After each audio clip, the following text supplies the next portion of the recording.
Pertama kali melihat minuman ini dan mengira ini adalah minuman keras karena saya menemukan minuman ini di sebuah kafe di Ubud, Bali pada tahun 2016, di mana pada saat itu saya diundang untuk mengisi acara pada Festival Sastra Internasional yang bertajuk UWRF 2016, kira-kira 4 tahun yang lalu.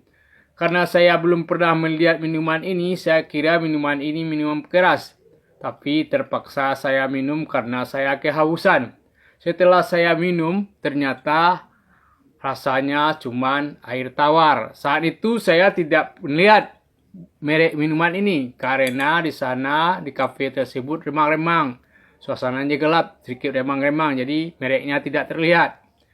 Sehingga untuk mengingatkan saya akan kejadian tersebut, maka saya masukkanlah botol minuman kosong ini dengan tuak Bali dan batu akik.